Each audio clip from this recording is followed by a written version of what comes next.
Good afternoon, everyone, and thank you so much for joining us today. This is our first virtual Pride Lunch and Learn, so I thank you for joining us, and I do apologize for the technical issues we were experiencing before. It is my distinct pleasure to welcome our two panelists today, and we have Sal Hill and we have Matt Antone, and they are both going to take a brief moment to introduce themselves and then begin our discussion today about what it means to be two-spirited and the impact of colonization on Indigenous gender and sexuality. If you do have any questions, you can enter them into the chat box and below, and we will do our best to get to them. Thank you, and welcome Sal and Matt. It's a pleasure.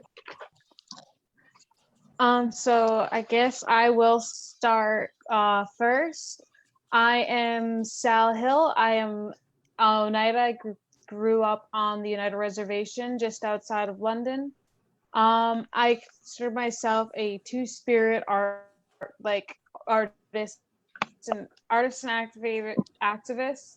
I am dedicated and passionate about working with and advocating for LGBTQ plus understanding.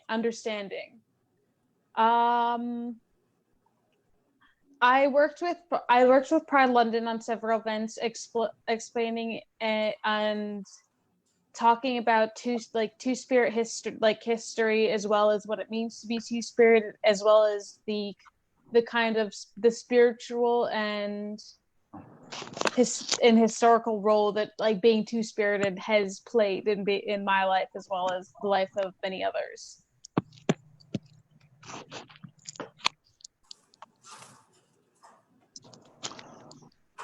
Hello, Seguli, Wabigwanika Mitose Indigenous, Majiki and Dorem, Oneta Aga Gae, Deshkan Zibi and Junjaba, Indoshke Madeo. Sorry, am I still upside down? Yes, you are. Yeah.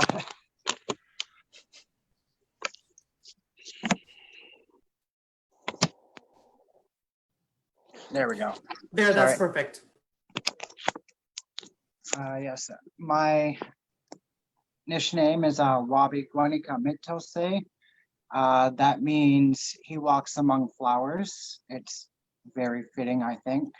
I got the name when I was 11 years old at the Longhouse on Oneida Nation of the Thames.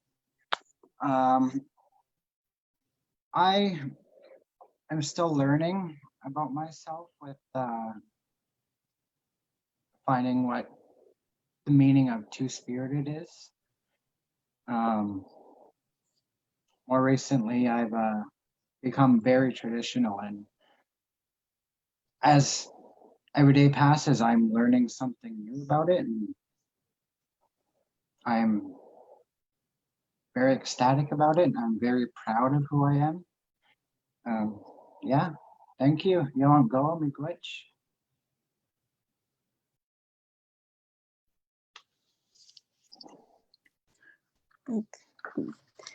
And what I was thinking we could start talking about first is what two-spirit means to us, as a basic definition. Being two-spirit is it's a contemporary Native term that had originated in around the 1990s to describe a big culture that we had Native people had lost due to colonization, and so because we had lost the words that they had became and coined the term two-spirit, and it means someone who views the world in both a masculine and feminine light, or has a masculine and a feminine spirit. A very vast identifier that encompasses some people's sexual identity as well as gender identity, and the roles the two-spirit person plays is a very high spiritual role in the community, and there as well as becoming caretakers for the community and uplifting using your voices to uplift as well. Yes, I completely want to echo what you just said. Due to colonization, Christian and European influences, they attempted to eradicate everything about the meaning of what it is to be two-spirit. And they pretty much succeeded at wiping most of that information out. It's not in any book, any textbook, or it's not taught. We are basically learning by what we are told by our elders. And unfortunately for them, it's the same thing. They don't know too much about it. To echo again what Sal has said, we were highly revered back in the day when our ancestors were still very fluent in their language. So on that topic, I want to say sorry for speaking in this adopted language, English. It was highly revered, and just like Sal said. So, you have anything else to add, Sal? Yeah. Like on the topic of colonization, and as well as the roles of why two-spirit is something so unique and separate, and like in a lot of ways separate from what a lot of labels that under the LGBTQ plus umbrella stand for, because being two-spirit is inherent an anti-colonial identifier, and a lot of those words are still Western colonial words, still playing into a different kind of binary in a culture that is not part of how ours was.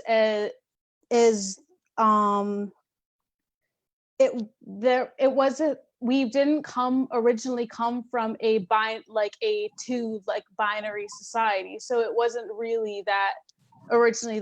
It's why a lot of we lost a lot of those words as well, because it was being two-spirit was, well, yeah, yes, you were highly regarded. It still wasn't something that was considered something you needed other very separate terms for. A lot of the times, a lot of language was very neutral, or just addressing people in feminine ways, or just masculine without inherent gendered pronouns and stuff in a lot of the old language. Yes, the word two-spirit is a label that we were given. Obviously, we didn't use the word two-spirited or the words third gender. It's just what it is referred to as today. I myself have no idea what we were referred to as, not even in both of my languages. I don't know what it is referred to.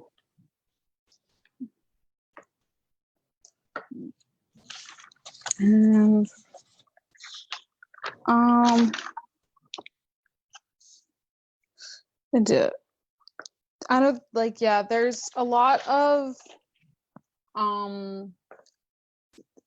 due to colonialism, the wiping out of our language. When first contact had happened, some of the first people to be eradicated and destroyed were our two-spirit people, because we were the keepers of so much knowledge and news, so much about our people's history. And so because that was something that they had wanted to get rid of, assimilate, that's resulted in the vast loss of so much of our history, our language, which resulted in, unfortunately, a lot of misinformation about two-spiritedness and our roles that we did used to play in the community, and and it leads to a lot of people to believe that two-spirit is like monolithic and means the same thing for a lot for every like indigenous tribe across the world even. When in reality it is very unique depending on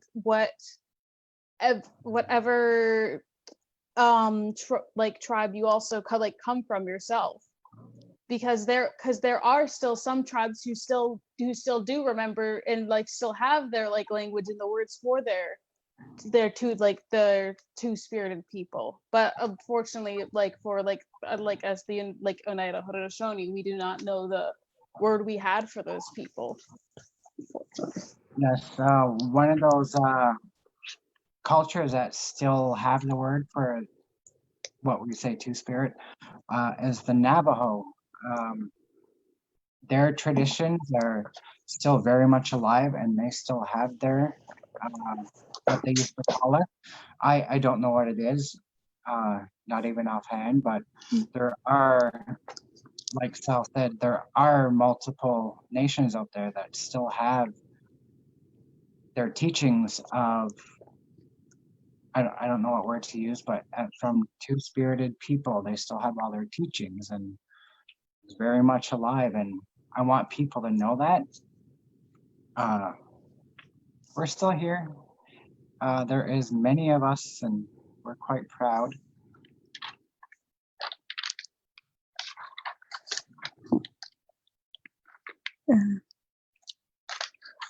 Another really important thing for us people to be doing is to be really researching into your tribe in your areas. For this one would be Chippewa, Munsee, and Oneida, and researching really into their the cultures there, and the struggles that the people are going to, and not just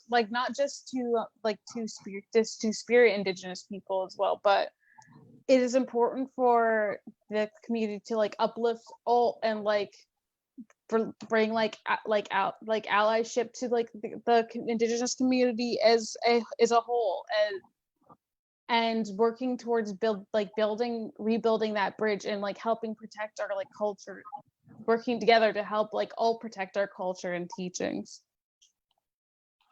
Yes, again, to echo what Sal said, where our cultures, our language, we lose a little bit every day, and doing something like this Lunch and Learn, trying to get it out, the information about us two-spirited people, is the best way to make people known of it, is to spread the word. And this Lunch and Learn is a perfect example of how not to let something die out. Just our language is pretty much dead and extinct. I myself only speak a little bit of it. I'd like to say I know the same amount of things about what it is to be two-spirited. I don't know much because colonization has wiped most of it out. But as I said, something like this is a learning experience. And like I said, I learn something new every day about two-spirited, and I'm sure Sal can hopefully agree. Yeah. And it's very important, these talks like these, because it is so detrimental to uplift and protect two-spirit voices, and to make these voices heard, because there are so few of us that are left left and around and out, that there are out and proud and using our voices, because a lot of times people who are two-spirit are choosing to be quiet or hide, and to embrace and protect a certain side of themselves, because for a long time it almost felt as if you would have to choose between going into like, again, like because of like what like colonial practices in like the churches, the residential schools, the missionaries, though that like those like sickness, those thoughts that they had pushed like on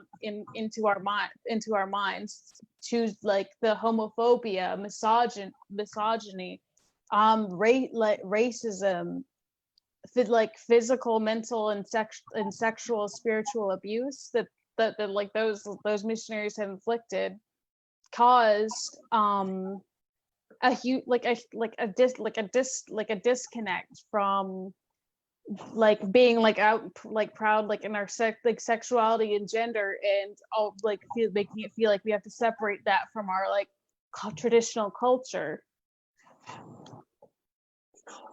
And so it's so important to uplift these voices, and to just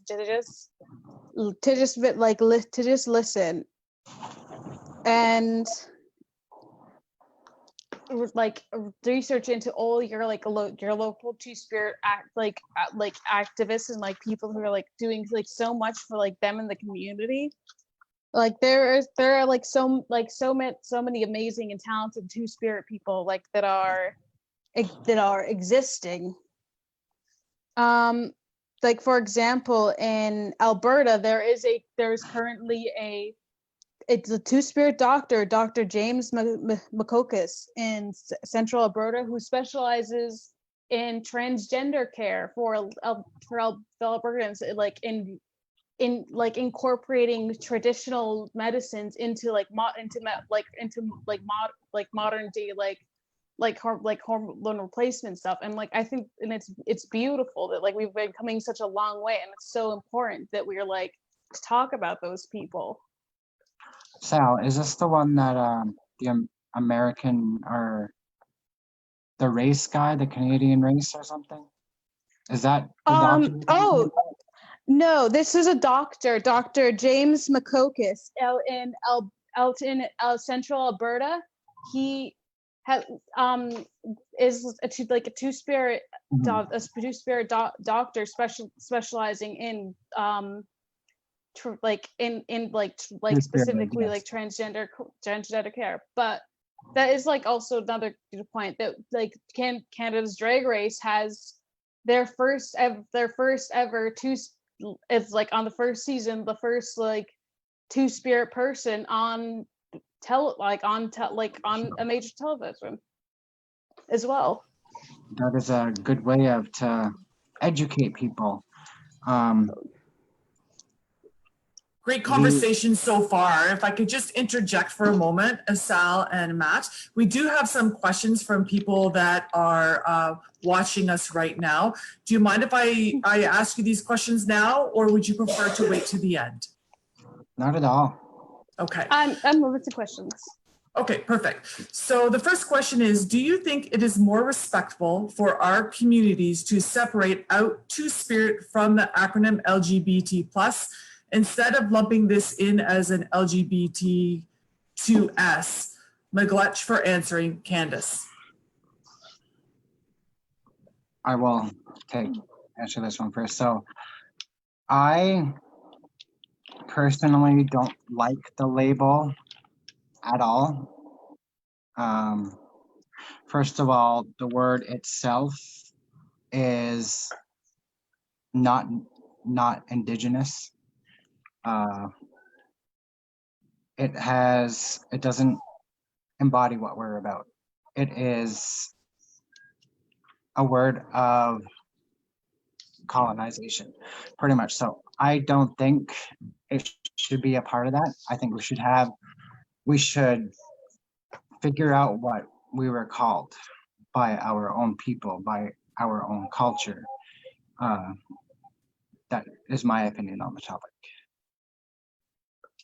Yeah, it's something that is definitely it's a very complicated answer, because a lot of people who are part of two-spirit are like do identify like as like or had identified in the LGBT like in that like community. It is a lot of people do like want to separate from that and like want to like getting adopted back into like their own traditional terms in their language, because it's an act of decolonization and like removing ourselves from yet more words that not like non-native like white people had made up, and could be they're labels that don't fit a lot of that don't fit even a lot of what Indigenous people experience, because it's something that had been so ingrained in us for like centuries, and it's something that so like yeah,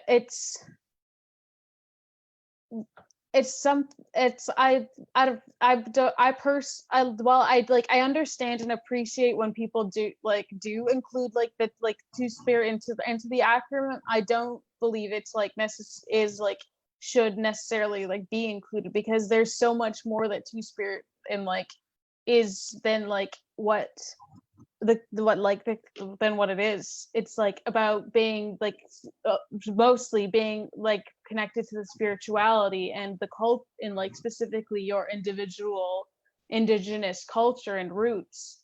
Exactly. And again, to echo what Sal said, it is not a word of originality. Like it is an English word. It has nothing to do with us or like what we used to use. It does not embody or have any of the meaning what our original referral used to be. Like you said too, Sal, I get asked, so if you're two-spirit, are you gay or what? And like, I don't understand it. It's like, well, I have to again explain what two-spirit it means to me. And like you said, Sal, it means the same thing. It's just I embody the both female or male, the feminine and masculine part of it. And people don't always understand what I'm trying to say. And sometimes it gets frustrating, and yeah. Oh, really? Thank you for sharing that. I do have two more questions if you're okay with that. Yeah. So as an Indigenous person, how does one know growing up in the society that they are possibly two spirits? And at which point in your lives did you feel you were two spirit, and do you still feel the Indigenous world now that two spirits are misconstructed as something different?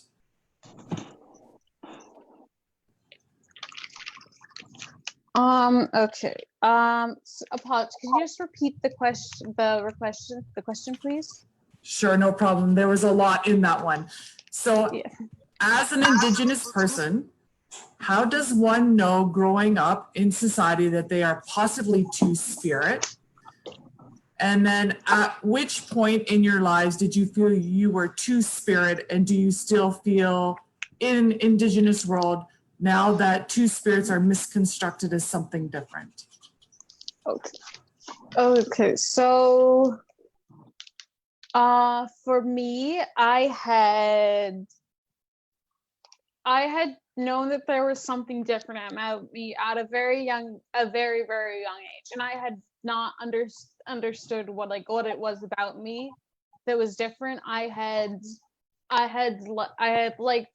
liked girls at a young age. I had these like views of myself where like I had like one days with like view myself like more as a boy, like one day it's like more as a girl, but it was something that I never really thought too deep. I never thought too hard about it when I was a kid, until I start getting older and start experiencing people echoing the kind of like hate they had like learned and like homophobia and stuff. And that's when I started I had first learned about the LGBT community and got more into that in my more teenage years. Had like separated from my Indigenous community for a bit, but after I had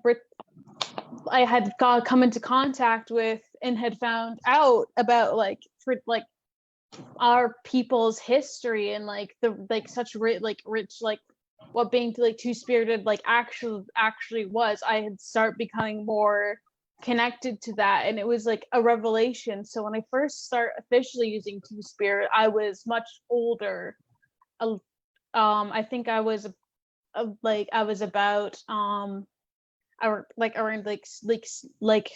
16 or 17 that I start really like looking into it and like embodying the spiritual responsibility that being two-spirit takes. And to go into the question of how being in Indigenous world, since we are very misconstrued a lot, like amongst our own people and amongst non-natives alike. And it is at times at times it does get frustrating, but it's something where I understand that I am to be a educator and use my voice and to explain, because it's something that is new to a lot of people learning these terms, and it's something that is very beautiful once you learn and there to experience. And it's like just like such a beautiful and unique experience. And I'm so proud to be like who I am, and like a proud two-spirit Indigenous person. And no, like a lot of like the Indigenous world is becoming a lot more accepting, because we are all working towards a more decolonial future, and that does involve at the forefront two-spirit rights and liberation.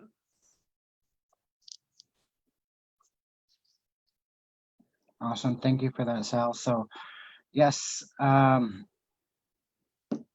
homophobia is very much alive on First Nations. I dealt with it from a very young age. I first started to realize, like Sal said, I was different. I was probably in grade 3 when I first started to notice. I came out when I was 18. I first started to notice when I was about 11 years old. Growing up on Oneida, it was very different from the city. Everybody knows everybody talks to everybody. And me, I was very feminine growing up in school. So I was teased a lot. I had all the way up through high school. It wasn't until maybe 5 or 6 years ago I heard the term two-spirit. Sound very interesting. It got me very intrigued, and I started to pursue that, and I learned a ton. I still don't know how to describe what the word two-spirited is to me. First off, I don't like the word two-spirited. I just introduce myself and say I'm me. But yeah, to answer your question about how our culture and everything, First Nations do look at it, it's the same thing. Colonization introduced homophobia, and because of that, it is what it is. But yeah, thank you. Thank you. So I think you both touched on this a little bit previously in this question, but this question is a little bit more specific. So do you remember how old you were when you first learned about the term two-spirited? And was it before or after you learned about the non-Indigenous terms and identities for other genders and sexualities? Okay, so I had learned about the other like LGBT stuff like way easier and way earlier on than I had learned anything two-spirit or like even anything really Indigenous related, because there is so little of us, and there are not a lot, admittedly, not a lot of two-spirited people out there, yeah, there is is a large amount in relative when you are an Indigenous person, but compared to like the Canada's population, we make like Indigenous people as a whole make up about only 5% of Canada's population, and imagine the minority when being also a two-spirited Indigenous person, so that number gets even smaller. So it's easier for a lot of us because we learn more about those labels a lot easier. It's like they're more accessible, more people, non-Indigenous people have those communities that they built, so you're naturally drawn to want the sense of community, and and because it's so many people are so far removed from their communities, their reservations of origin, because of rampant homophobia, biphobia, and transphobia. So yeah, for me, I had learned about the terms the term gay, lesbian, and transgender way before I had learned about what being two-spirit was. I was about in grade 3, I'd say, when I had first learned about those terms, and when I had started questioning myself and identifying with those labels a lot more.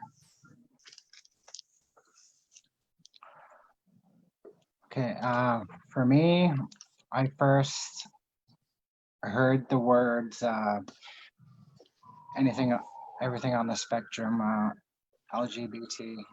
It probably was in about grade 5. I heard about them almost immediately. They taught about that in school. I went to school on Oneida. The school goes up to grade 7. I didn't hear the term two-spirit actually till about, I think I was a little bit exaggerating a few moments ago, and I said about 5 years ago. I forget how old I am sometimes. It wasn't until I left the reserve and went to high school at Beale in London here, and I started to hear the word two-spirited a lot. I didn't know what it meant, and I didn't put too much thought to it. I just knew at the time that I was gay. That's the way I identified all throughout high school. To my close friends, at least, anyways. Yeah, I'd say it was early on, my early preteen years. I heard all the other labels, and let's see, I'm 32 now. It was probably about 12 years ago I heard the term two-spirited. And it wasn't until recently that I really understood what that meant. Was that the entire question? Yes, you did great, thank you. So are you okay with this format, or did you have more that you wanted to cover, because we do have more questions coming in? No, that is totally fine. Okay. Yeah. You're okay with that as well, Sal? Yeah. Okay, perfect. So how can education institutions and staff help create a positive space for LGBT plus people from your communities?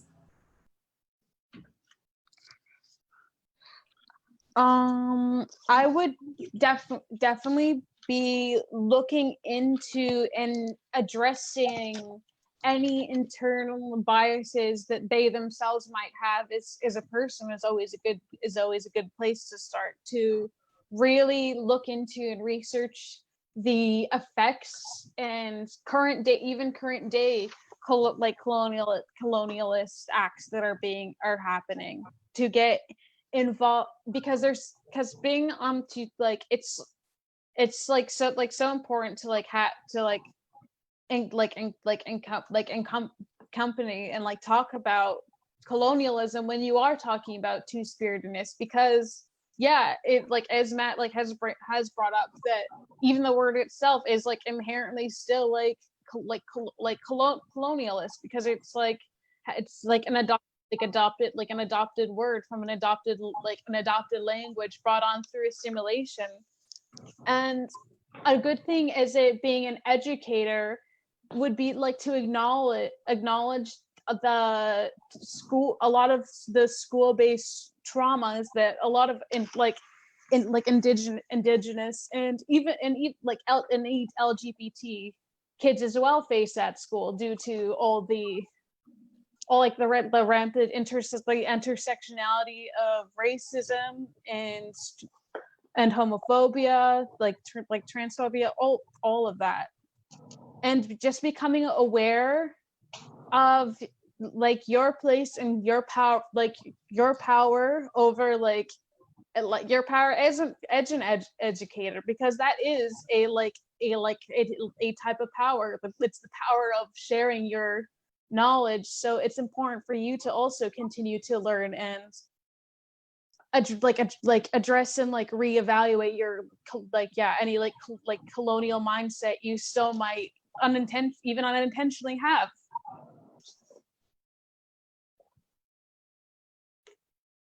Thank you, Sal. So, I'm sorry, what was the question again? Sure, let me just get that for you. So how can education institutions and staff help create a positive space for LGBT plus people from your communities? By doing stuff like this, awareness.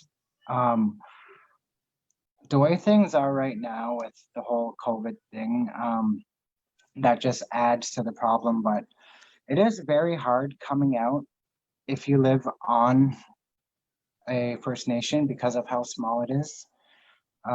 Everybody knows everybody, everybody's talking always, but it's awareness like this. There's so much positivity that can come out of teaching somebody about. It's not afraid to come out, whether they identify as gay, lesbian, bisexual, trans, all that. It's just awareness. You got to make somebody feel more comfortable. When I was growing up on Oneida, I didn't have no supports. There was absolutely nothing, and it was horrible. And I hope stuff like this is going to change that for the future. I wouldn't want to put anybody through what I had to go through growing up in school. So yeah, this awareness is the best way to get the word out there to make them feel comfortable enough to not to be afraid. Yeah, I'd like to, I agree as well. Something that I would like to, it'd be important to start building a community, because a lot of the kid, like especially Two-Spirit youth are on reserve still, so it is very difficult and are most likely closeted. So it's important to start, and something I have been wanting to work towards is making a Two-Spirit working towards building a Two-Spirit connections group and getting specifically targeted at youth to give them a safe space for them to explore and learn about their what being Two-Spirit could mean to them, and in education, and also just a more sense of community and something that I also that we didn't have really have when I was growing up. It was a very isolating experience being part under that label, existing on reserve especially. Also, I want to add to that. First Nations Reserve have one of the highest suicide rates among our young people, and it is very. I get emotional. So many people take their lives because they don't have the supports that are out there, and it is very hard to come out, especially if you live on a First Nations. And if you're living on a First Nation, it is very hard to leave. If you're young, you most likely will not leave until you get older enough to go to go to high school. You're old enough to leave. Teaching will prevent that. We will make them feel safe. If we can prevent any type of self-harm, suicide, anything like that, we just want teaching them it's okay is the best way to go about it. If they feel safe at school, they're gonna do great in life. Yeah, I just wanted to add that to that. Thank you very much for that. So there's 2 questions left, and I'll ask these 2 questions, and then I'll leave it to you to do your final, whatever you'd like to say, but just before we wrap up, in the cognizance of your time and everyone else who's watching the panel right now. So would either of you know of any good books or documentaries on two-spirited people that you would recommend that we watch? I do actually. Hold on, let me just pull up my list. Sal, I was gonna say you can go ahead and answer this, but I'm pretty sure you're gonna say exactly what I'm gonna say. So Yeah, go forward. no, go ahead. So a very good book I had that has been on my reading list, and I do very much recommend that people do check it out. It is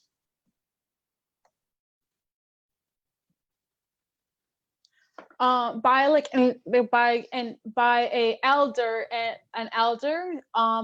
Mani Chakabi, and she talks about two spirit identities. Her book is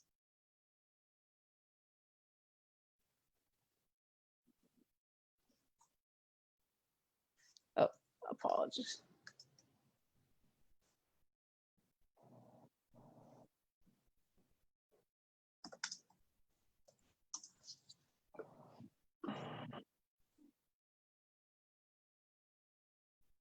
Is a two-spirit journey. That is her autobiography of being of her kind of autobiography of being a elder, knowledge keeper, as and also member of the lesbian community. And so I really do recommend checking out her book. As for documentaries, there are genuinely some good ones I've seen on YouTube. By them on YouTube, they've featured a very good kind of quick crash course interview on two-spiritedness. There is also it is a much darker, unfortunately, documentary. It talked about the murder of a two-spirited youth from a reservation. And that documentary was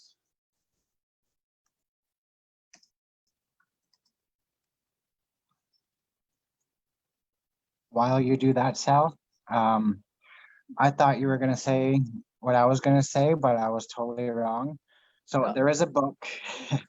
It's called Johnny Appleseed, and it is by Joshua Whitehead, and it follows a young man who discovers that he is gay and soon discovers that he is two-spirited.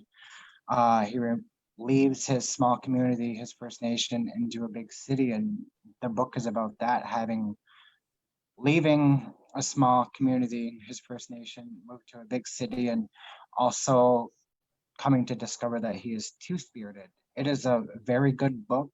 I want to suggest it. Again, it's Johnny Appleseed by Joshua Whitehead. And I love it. I've read it 2 times now. Sounds awesome. And the documentary I was talking about is simply called Two Spirits, and it was made in 2009 and follows It's the story of Fred Martinez, a two-spirited youth who, at the age of 16, he was like gay bashed on his reservation. And so like it's just like it's very hard to watch, and it's very tragic, and it does hit personally, but I do feel like it's an important like a thing to know and to talk about, and to like know his name and his story. I want to agree with you on that one, on this documentary. I've let so many people, if they're reading something they can relate with, then it's gonna stick with them. And I feel like a lot of people today are dealing with homophobia, transphobia, biphobia, all that.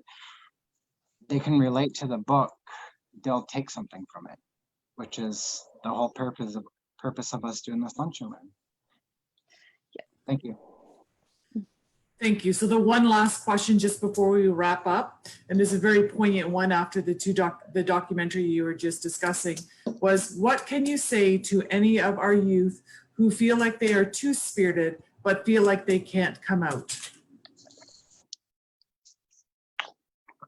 I would say that it is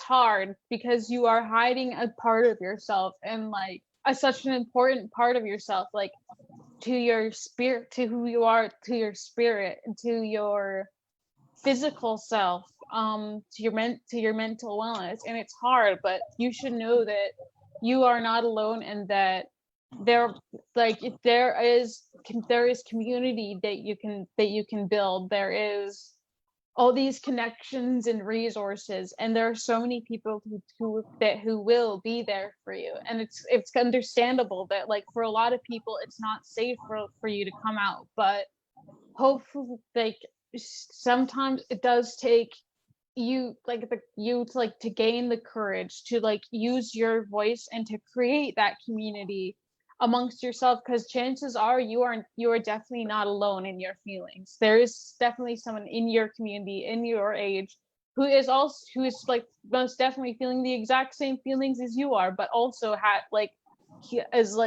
feels like they need to keep quiet. So it's so important for you to like reach out and build community, at least like as with your peers, especially because those are the connections that will strengthen you and like uplift you, and also connecting with your elders and traditions as well. Exactly. And I hope you're finished, Sal. Oh yeah. Awesome. So yes, everything Sal said is pretty much what I was going to say. So I'll just echo it. You'll come out when you're ready. It's not easy at all. It is far from it. But just reach out. There are people in your community who are going through the exact same thing, who are afraid, who are thinking, I'm alone. I'm not coming out. Just nobody will like it. You're not the only one. There are many out there who are dealing with the exact same thing. And again, just reaching out to anybody, just say, talk. It's nothing to be afraid of. You need to embrace it. It is something to be very proud of. You're somebody who has gone through the same thing that one of your ancestors has probably thought and felt the exact same way, and you're going through that now. You're linked across time, and that is something to be very proud of. It's scary, but we are resilient. We have survived many things, and you wanting to come out and share your story is a perfect example. It's never too late. It may take time, but when you're ready, it'll happen.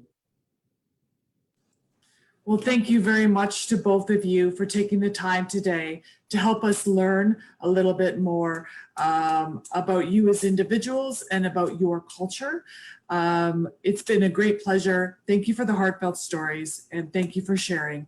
And on behalf of Pride London, I wish you all a very good day and miigwech. Miigwech, Yonko. Yeah, Yelgo.